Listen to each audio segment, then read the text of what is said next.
Welcome to Undressing Intimacy, where we cut through the bullshit Greggy, so we can get naked. you can't say that. Why not?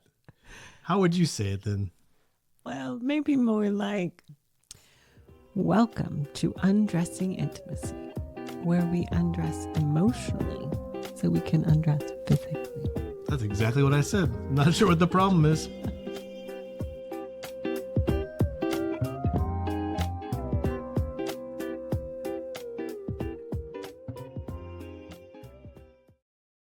Welcome to episode number 28.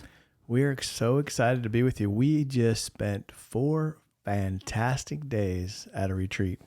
It was absolutely phenomenal and amazing and energizing and exhausting. All the above. And any peeps out there that were there with us, hello and thank you. You brought everything you needed to bring to make it fantastic. It was just an amazing experience to be in a room filled with couples who were earnest and honest and courageous and really wanting to work on their marriages. And you could feel the goodness within them and their earnestness to create better marriages. Yeah, absolutely. I felt that from the moment we walked in and started. And the great thing about this is what our 5th one that we've done. Yes. And I feel like every time we have learned and grown so much every time. And this is like kind of I hate to say this because I tell people to stop measuring themselves, but I'm going to say it anyway. I felt like there was a measurement there of, man, we have really grown and learned new things. And it was different from the first, from the second, from the third, from the fourth. Even in not the base content, the slides were the same, but the things we had to say and the experiences we had to share were different. And to me, that was such a validation. And I'm a validation whore, but I wasn't extracting out of it. So it was okay that we are doing a work that's so important. And all of the people just kept coming up to us and thanking us for being vulnerable. And I kept saying, it's a little bit selfish, right? Yes, we're opening up and we're telling our story, but every time we do, it feels lighter. And there feels like there's more joy around it because, one, we're saying it out loud and talking about it and it's not hidden, but also it's been able to help and impact other people. And I feel that's the same way that I come away from these podcasts. And the thing that I thought was going to be a task and a chore has been so joyful because we get to not only share our story, but it's healing every time you hear it. It is healing. It absolutely is. And I could see the potential in every single couple sitting in that room.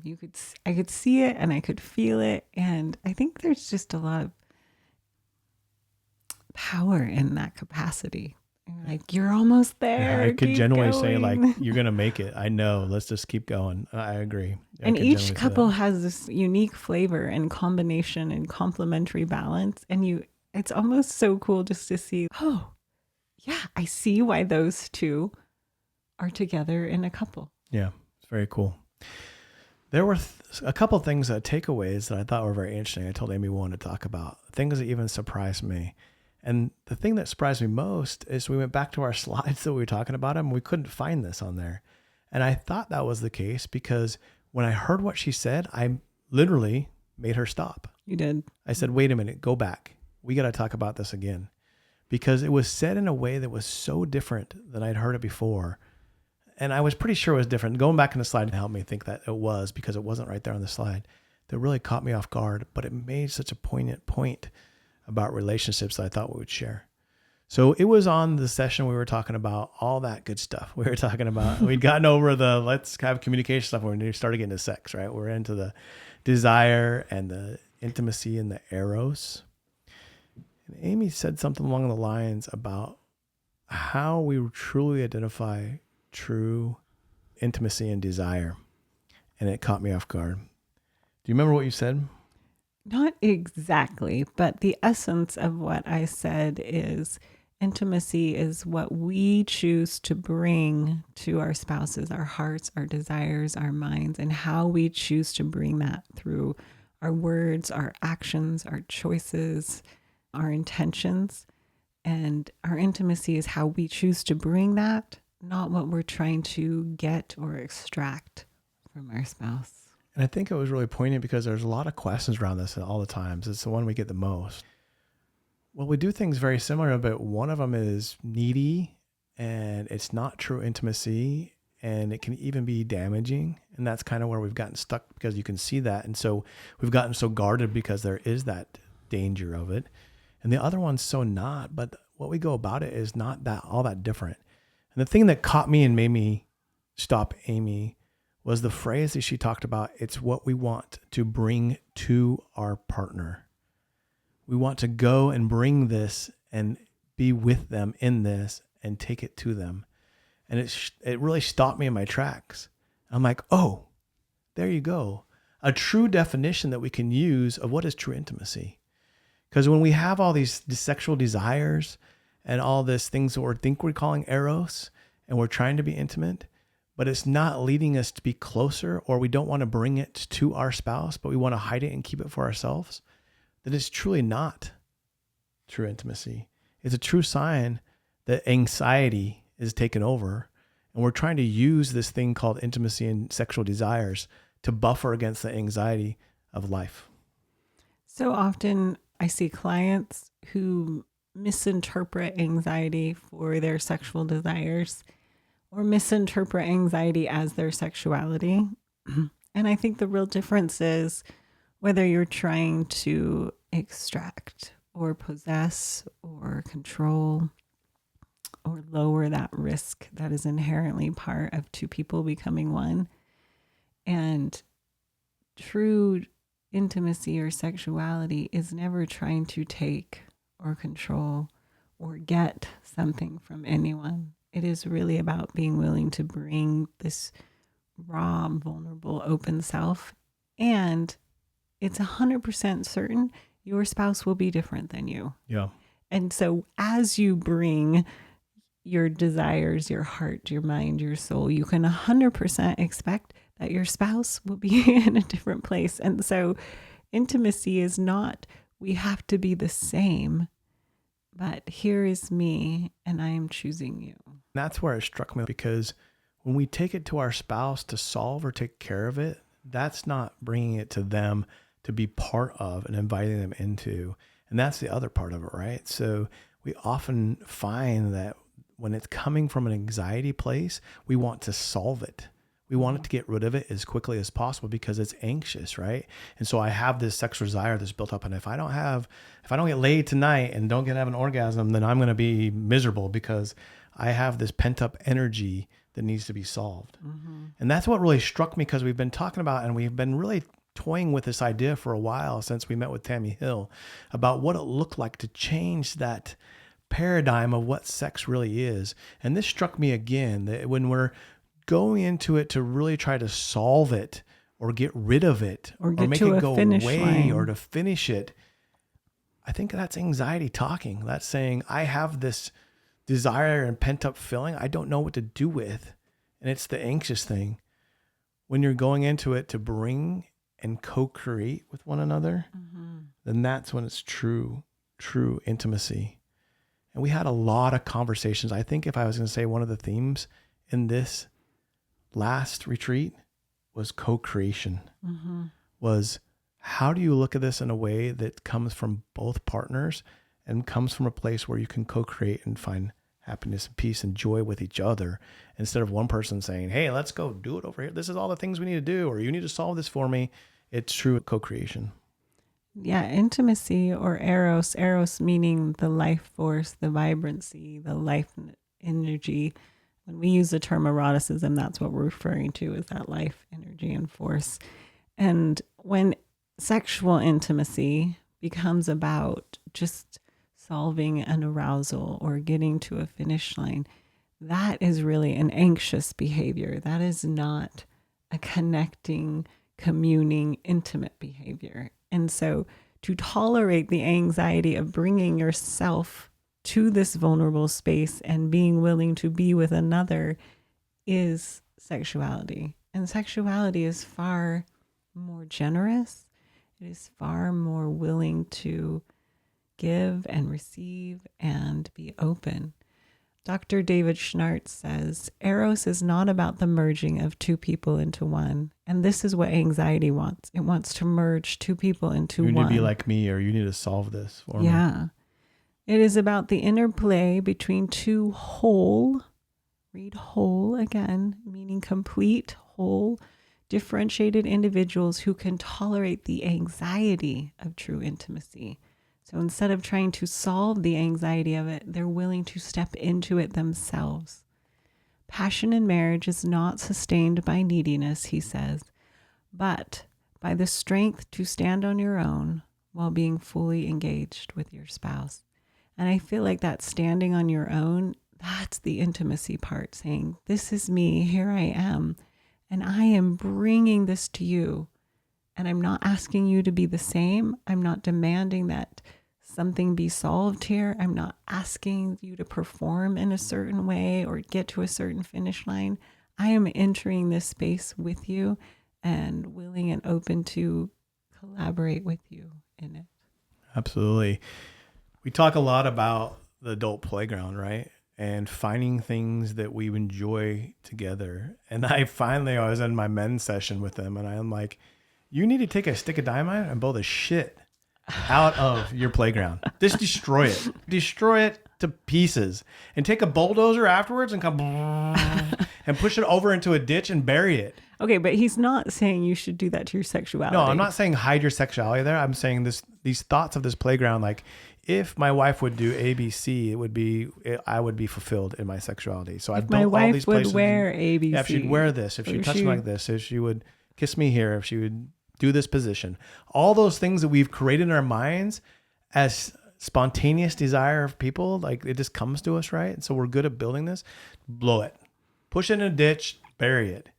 And now you have a beautiful patch of ground that's just right to go in with your spouse and say, let's co-create a playground. And we've talked about this co-creation a lot, but I've never got to this point. And it was with talking with these men over and over again. And they would always say, but I have the Ferrari. She needs to get in it. She's still driving the minivan, right? These would all be the great things that we need to do. And if she joined me in it, it would be great. And I'm like, just blow it up, get rid of it. And it's the co-creation and that difference between the two people where Eros is born, right? Mm-hmm. And if we're the only ones that built this and we're dragging you kicking and screaming, come with me now. It's going to be fun, I promise. There's not the differences there. And there's no Eros to be found, right? Yes.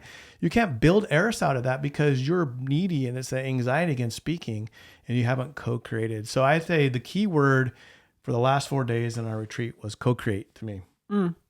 And I think one of the key words for the women in this retreat was really to allow themselves and their desire style to be whole and complete.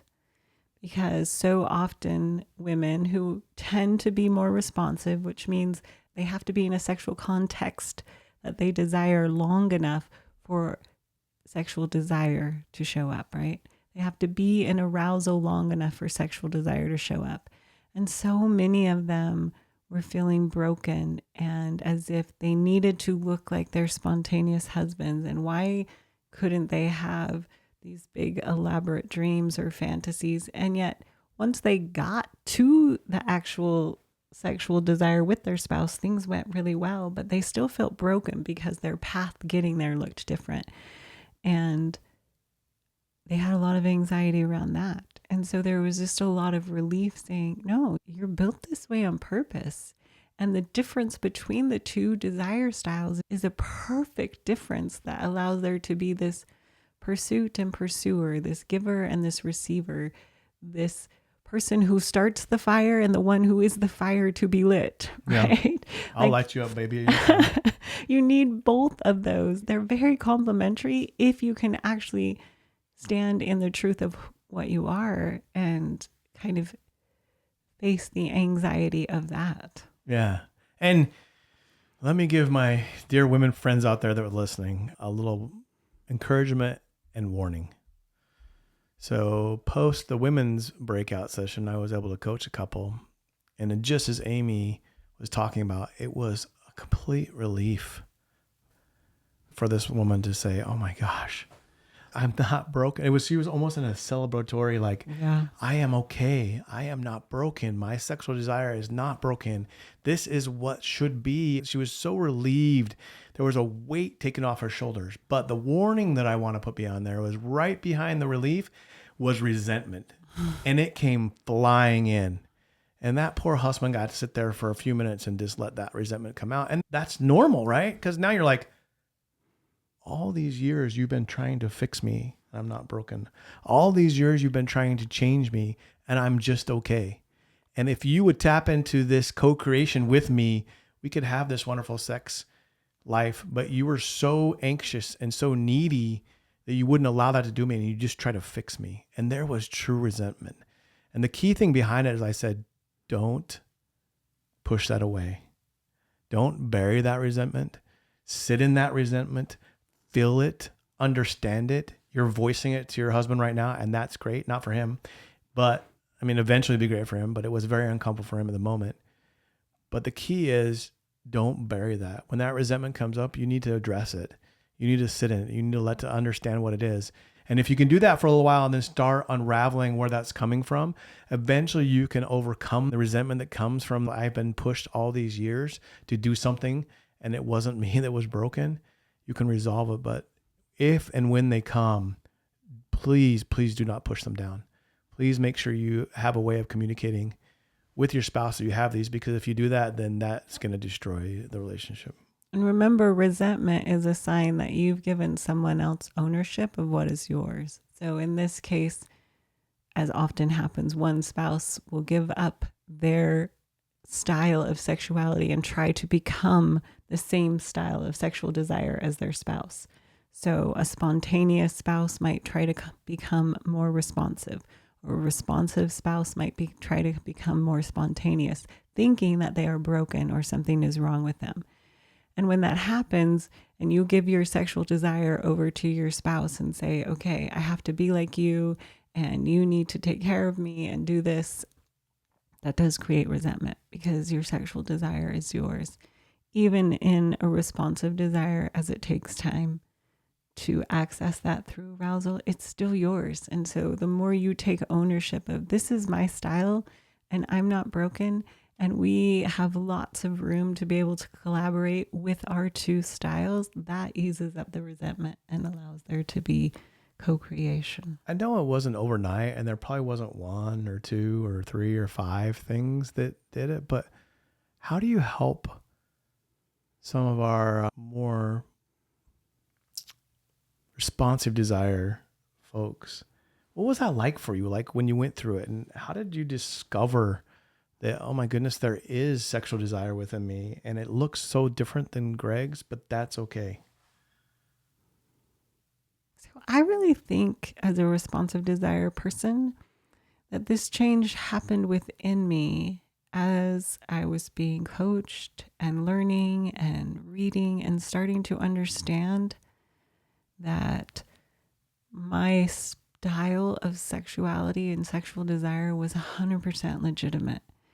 And as I started to move from it's my job to perform in this arena, or it's my job to take care of your arousal, or it's my job to make sure I have an orgasm, to this is a space where I can be in my body, where I can receive pleasure, where I can learn to be at peace in myself and in my responses.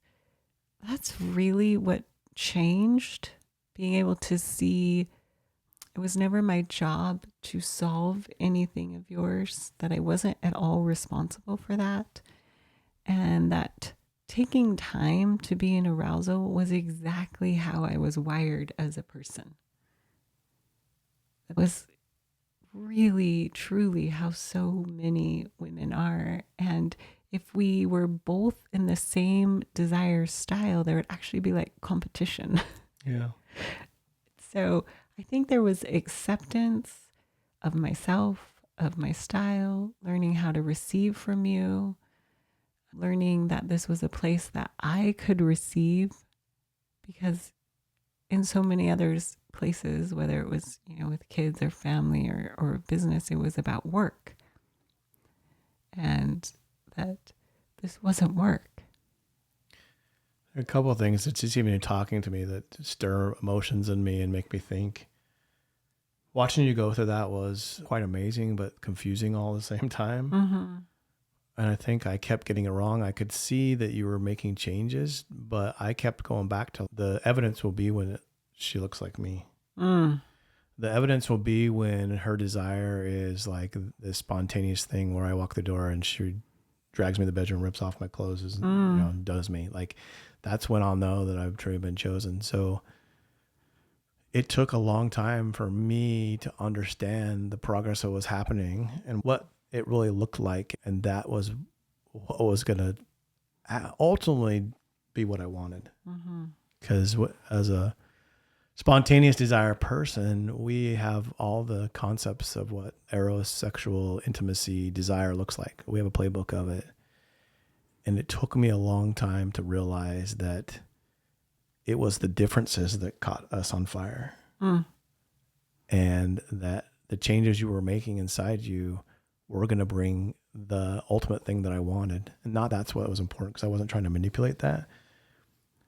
But I've said it before, and it really is true. I felt like I just need to get the hell out of the way. And I need to stop putting my own expectations on what this looks like.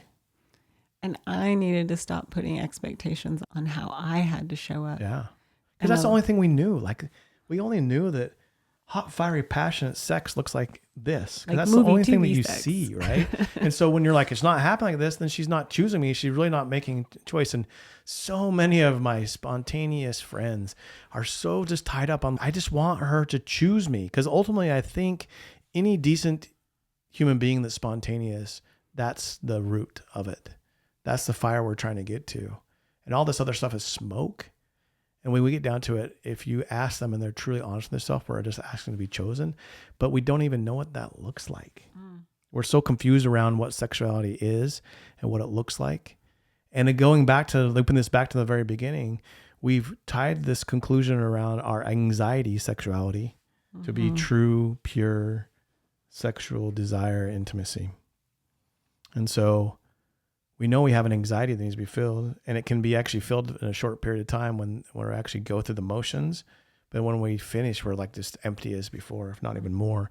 And that's kind of the vicious cycle we get in, because we're like, oh my gosh, I need more, I need more, I need more, because it's not actually getting to the crux of it. What you really desire, or at least what I think couples really desire in their sexual intimacy, is that deep connection with each other. That willingness to remove all barriers, all, clothing, all guards, all walls, and be so emotionally and physically vulnerable. Yeah.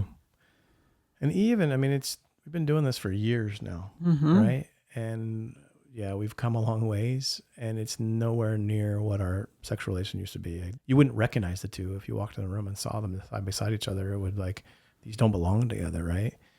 But even with all that change and growth, I feel like, oh my gosh, I'm learning brand new things right now that are more exciting and more expansive than ever before. We talked about Tammy Hill's episode about slow sex and how we really messed that up. I really messed it up. Because you got in your head because again. I got back in my head of a performance checklist of I need to do this and this and this, and am I doing this right? And I'm doing all the things, Tammy, you told me, and I'm checking off the list, but I'm not getting the results you promised me.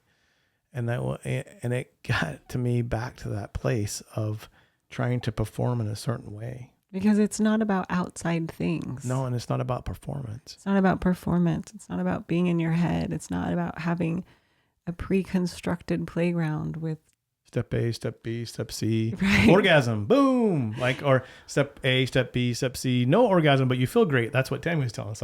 Well, you won't go to orgasm, but man, you'll have these feelings that are way better than anything you ever experienced. I'm like, But until I stopped trying to create this on my own in my mind. And I'm sorry to say it was just because I was too tired to in my own head. Thank heaven you were tired.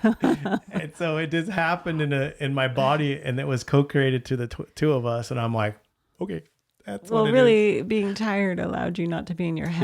Yeah, and let me stay in my Anxiety body. is so much in your Yes. head, right? It's about planning and looking out into the future. And sexual intimacy requires you to be present. Let me ask you this. Something just popped in my mind. Yes, sir.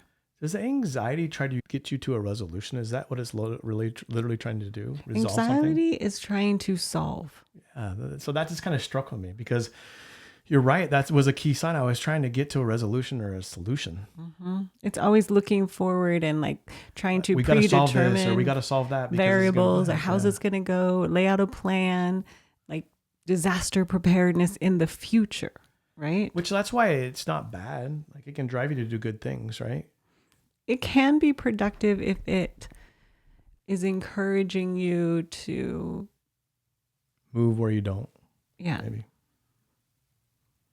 Yeah. Encourage you to step out. But so often what I see with anxiety is instead of facing yourself in anxiety, you reach out to control someone else or you reach out to control outside circumstances. So you start reaching for the two things you can't control. The two things you can't control. Exactly. That's why anxiety sticks around. Yes. So you start reaching for a new sex toy or new lingerie, and you're like, this is going to produce the intimacy. There is nothing wrong with sex toys or lingerie or role plays, nothing at all. Or even a new approach like slow sex or tantric. But they can't produce intimacy. The intimacy comes from you willing to be in that moment as you are and bringing that to a spouse. And so once you have that intimate connection, yes, of course you can bring in other things and they can be a part of it, but they don't actually create it. Right. They don't have the capacity to create that depth of connection. They're just a thing. So anytime we can get close enough to our minds to realize it's reaching for a resolution or a solution, it's probably a good sign that it's anxious. Yeah, probably. If you're trying to solve the question of, does my spouse want me? Anxiety. If you're trying to say, I choose you, intimacy. See, and this one was even interesting because I don't think I was trying to prove that you chose me by having this new slow sex tantric experience. So I wasn't even in that. It was my desire to have this experience with you, and that we had been taught this new way that could be great for both of us. So it was interesting. I think so you wanted an outcome. And so I was looking for an outcome, yes. But it wasn't, in my past, it had been stuck in, I think, my anxieties of, oh, does she really love me? I guess I'm saying this because I think that anxiety can change over time. Like, I don't know if I ever get back to the things like Amy's not choosing me and doesn't love me. Yeah. I think that one's gone. But it's been maybe replaced on wanting a certain outcome. Right. Anxiety wants outcomes because it's using an external outcome or an external action or behavior by someone else to solve something internal. Yeah. So someone had told me that we were going to have this great orgasmic experience that was beyond anything I had ever experienced. And so I'm like, okay, let's go. I'm trying to produce, get there. Right? Yeah, I'm trying to get to that finish line. It was me trying to push to it. It was so destructive in the process because I was like, am I touching? I'm touching. I'm not touching. What do I do now? Again, then you're in the what, right? Where's my hand? Where's my this? Am I producing this? If you're in the what, the production, the looking out instead of being present in the moment, that's anxiety. Yeah, it's like Jennifer told us, most people are looking for the 5-step program or the silver bullet on how we could be more intimate and fix our sex life, right? Mm-hmm. And they want number 1, 2, 3, 4, and 5 and be able to check it off. It makes me laugh because I coached another couple and one of the individuals was very, very analytic, very, very process driven, outcome driven, perfectionist person. Mm-hmm. And they were very uncomfortable as we were talking about all these things until I said, here's the 2 things I need you to do. And as soon as I said, I'm like, I should have said it that way because they came alive. Oh, 2 things. Okay, let me write it down. I'm good to go. Yeah. I'm like, oh, well, forget I said that, but I'd already been on the back. But it was true. It was like they were just looking, what's the 2 things to do to get to fix this? And this isn't a thing to fix for one, and there's not 2-step program to do it because it's so tied to our very core and sense of who we are, Our and fears, how we our can bring insecurities, and encourage. It's like such a internal, embodied journey that you can't just say, do this, do this and one thing. Yeah. Which is why it causes us to grow so much. I was just going there. We talk about marriage is a thing that makes us grow the hell up. And it causes us to do that because you can't take the 3-step program. You really have to bear all and try to understand your soul. Yep. And you have to be willing to make room for another soul who's going to be completely different from you. Almost the exact opposite. Yes. And that is where the good stuff is That's made. Yeah. Esther Perel says eroticism thrives in the space between the self and the other. It isn't about merging. It's about maintaining a bridge between two distinct individuals. And I think we try to remove that definition of two distinct individuals because we think in order to have intimacy, we've got to become one. And while you can co-create and collaborate, you actually need the distinction of two individuals. So one who's more structured, one who's more free, one who's more predictable, one who's more spontaneous, one who's more in their body, one who's more in their head. Like those differences provide the balance, the yin and the yang, the mystery, the actual space between them is what creates that eroticism. It's crazy. It is absolutely crazy because I'll tell you, when you do that and you get into this groove, and by the way, one of the things I'm most worried about, and I told so many people at the retreat here, is I don't want to set Amy and I up on a pedestal at all, that we're something special or that we've done something special or we know something better than the other. Like we're so normal and we so mess it up so much. And we just are blessed to be in this space where we can explore and understand and then share. So we're no different than other, but it's like things that we tried, I don't know if this might be too explicit. I'll say it in generalities, but that blows my mind. So I'll say it in generalities. There are things that we've done that were never desirable for Amy at all at one time that now she finds very desirable and enjoyable. Because the meanings have drastically changed.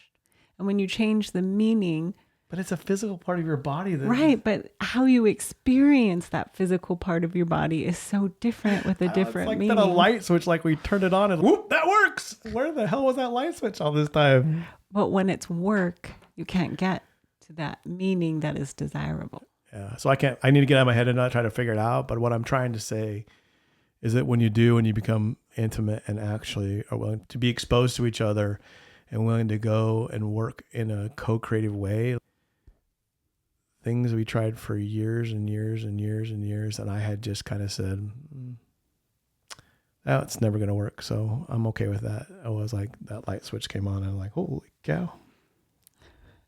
Again, so much changed, and I think we're always trying to squash that difference between us. I got an email recently, and a spouse was sharing that they were courageous enough to reach out to a spouse and say, "Hey, I'd really love to have some intimate time with you. I really enjoy this time with you." And they really wanted their spouse to have the same desire and experience. And their spouse didn't. They weren't in that same space. And they realized how disappointed they were because when the spouse wasn't in the same space, they made it mean then my spouse doesn't love me. Like we have to be the same in order for it to mean my spouse loves me. And when you can start to create room for, no, my spouse loves me, and they can be in a totally different space or be having a different experience meaning maybe their desire doesn't come till after arousal. Like you're not asking for things to be the same. And be patient enough to let it happen. I think that's my thing, right? Two things. And I don't think I even told you this. Going back to co-creation, in the men's group this came out, we talked about co-creation. Or it might have been in the session that we were together. I think it was in the session we were together, but you weren't in that session. You were in a different session. And it struck me because I also get into this mode. We find something and it's amazing. And I'm like, we're quadrupling down on that. So we're doing that every night for the next 10 nights because it was absolutely amazing. And I go back at it and I have this goal and intention and Right. It doesn't work. And I'm like, what? Just last night we like blew each other's minds. What is going on here? And it drives me nuts. And so what I was able to say during that session was I've learned this co-creation process needs to happen every time you get in bed together. every time you reach for intimacy, every time you're between each other, it needs to start a new fresh session of co-creation. Because if you going back to what you co-created yesterday and you're trying to drag your spouse back into it, it's not co-creation. It doesn't work. Well, because there's a presence every day. There's a new space that you're in. And that should make you excited, but maybe that is my anxiety talking, right? Because I found something that finally works and I'm afraid maybe that it's not going to work again anymore, or I enjoyed it so much I want to feel that enjoyment again. It's about an outcome again. It goes back to the outcome. I hadn't thought about that, but it has to be that, because anxiety is so outcome driven, because then you have something to measure. Anxiety likes to measure. It likes to create. If this, then that. And yesterday we did this 3 things and it was fantastic. We hit the goal. Right. And so then you're like, duplicate, process, repeat. Yeah. Put on, rinse. Which I thought was hilarious when I found this. I thought it was funny. So us spontaneous people, we say we want nuance. We want novelty. But yet we're the ones that want to set it on, rinse, and repeat once we get it, right? So maybe we're just full of bullshit more than anything else. Like, we don't know what we want. We're like, and I find doing that. Yeah, let's just repeat that. And then I laugh because we're the ones that think we need novelty. That is pretty funny. I think it's really the anxiety, right? When you're in that production mindset, it's really about reaching a finish line, solving something, getting to an outcome. And real intimacy isn't outcome driven. It is about presence and connection. And that's why sex can look so different. It could be just laying with each other and enjoying each other's presence. It could just be arousing each other. It could just be a makeout session, right? Yeah. So often we have a really, really narrow definition of sex that only includes penetrative intercourse. And I'm just thinking this now, just taking away the outcome, that it doesn't really matter what happens in between, because what we're really trying to do is expose ourselves to each other and enjoy that acceptance of being together and loving each other and what is co-created together. That's what we really want. Mm-hmm. But yeah, man, I'm so good at well, that was good. Let's do ABC again. I think this morning I was thinking that. I think responsive desire gets stuck in that too. Okay, I found this way to produce this thing in me. Let's see if I can keep producing. And anytime you're in the producing, there's so much anxiety in your mind. And even orgasm itself, if that were to be an outcome, comes from a state of relaxation or presence, meaning you can't be pressured. Yeah, I had Tammy, our good friend Tammy, who coaches with us, told a good story too about one of her clients that finally, after years and years and years, they tried oral and it was a huge success. And they were so happy because they could do this. But then the husband was like, well, good, we're going to do it every night. And kept pressuring the wife to say, we're going to do this. We're going to do this. We're going to do this. We're going to do this. So much to the place where she doesn't even want to have sex at all. Right. And he's like, but wait a minute, that was great. Mm-hmm. But once you make it an outcome and you pressure it, now you're talking about anxiety, not about connection. Yeah, absolutely. I hadn't put those two together, but that was exactly what was happening in that moment. I mean, it was obvious from the outside looking, you're pressuring her to do the same thing over and over again. She's going to be like, I don't want to do that. But I think what you said there was really what the key factor was, is producing the anxiety outcome you're trying to get. It's really not about an end outcome. And if there is an outcome, it's can you be fully present in yourself and close to another? It's hard. It is. But when it works, watch out, world. Everything's better. The trees are greener, the grass is greener, the sun is shinier. I think I made that up. Sun is shinier. I think you did too. Anyway, you guys know what I mean. Well, again, we are beyond blessed to be able to share this with each other and to share it with others. And we were so grateful again for the opportunity we had to go to this retreat and to be part of it. There were some sacred moments that happened there in that retreat. Sacred. And it was such a blessing. I think it's always a privilege to be in the presence of a couple or an individual with the sacredness of their journey and their stories, their pains and their triumphs, their hurts and their wins. And there were so many of those sacred moments. And as we were in this room with 18 other couples, you could just feel the goodness of each person and the energy and the possibility and the potential, even in the hurts and the challenges and the wounds and the obstacles. A lot of laughter. A lot of laughter, a lot of connecting. You just see so much goodness. You're like, yes, marriage is hard. And that's what the couples were telling me. We're not alone. We see that everyone else in this room is struggling in maybe in similar patterns, but in their own version in their marriage. Yeah. And you recognize, yeah, we're not alone. Yeah, I was walking back to our house one night with friend Jake, that Tammy's husband, who coaches with us. And we just had to say, oh my goodness, there is so much good in the world.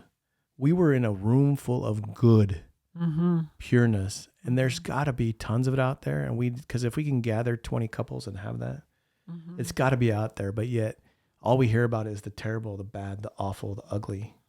And there's got to be way more good out there than there is that. What a privilege it was to spend a few days around that and be able to partake in it. People from all different parts of different countries, different religions, different backgrounds, different ages, different stages, and just so much goodness. Even had a beautiful miracle to start the whole thing where a couple from out of the country couldn't get the passport to come.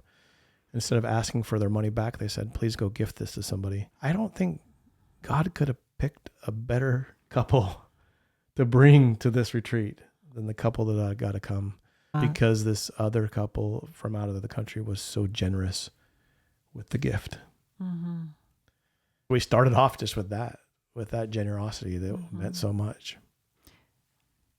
And I wish there were more opportunities, because these couples really connect with each other. When we first started, I told them, and you can see when they come, they just have like fear and worry. Like, oh my gosh, what did we get ourselves into? What did we sign up for? Did we just walk into a cult? Right. They're just a lot of concern and apprehension. And I told them, you're going to find some amazing connections and friendships this week, and you're going to be amazed at how much you can connect with every person in this room by the time you leave. And they did, and they do. It's easy to make those promises now because we watched it over and over again. Right. The same thing as I'm like, your life will change. We're going to give you tools. I don't know how, but it will. And they would say, I wish we could have these types of gatherings and conversations and connections with couples more often, so we could all be cheering and supporting and helping each other. And I wish that too. Yeah, me too. The best way we can do it is continue to come with you to this podcast and connect with you. And we're so grateful that you spent this time with us. It's such an honor to see that people will spend 40 minutes, an hour listening to us talk. And I am very, very happy when we hear that it's impacted someone's life. And the joy that comes from that is I can't even explain it. It's just amazing. But even that, I go back to our selfishness, to be able to sit with you, babe, and to have these conversations and to talk about being intimate with each other. What a blessing it's been to be behind this mic with you and to enjoy this moment with you. And I had no idea how joyful it would be. And I love it. I look forward to it each week. And I hope you all can feel that, right? That we truly do enjoy doing this. And again, there is nothing special about us. Each one of you has the capacity to do what we have done. It's there. We have the capacity to mess it up over and over again. And that's the thing you get worried about when you put yourself out here like this into the public, is that now you put yourself on a pedestal, and when you mess up, someone's going to say, yeah, but look at you, you messed up. We mess up all the time. And we use the tools that we've learned to go fix those problems and get back to where we need to be. And you can have those same tools. And so we're grateful that you're listening here. We would love to meet each one of you. We really would. And that's what I'm saying. If you just go up and say free consult, and that's all you get to do is put us behind a camera to be able to chat with us for 45 minutes, and we get to meet you, then that's good enough. Go do it. We would appreciate and welcome the opportunity to meet with you. We would absolutely do it. So go please like and subscribe to this podcast. Leave comments. Contact us, Greg at linkfordlifecoaching.com. Amy at linkfordlifecoaching.com. Send us emails. Go onto our website. Use the content there. Please sign up for a consult. We'd love to talk with you. Yes, we would. It is our privilege and honor to get to meet each and every one of you. All right. Until next time. Keep undressing your intimacy. Bye-bye.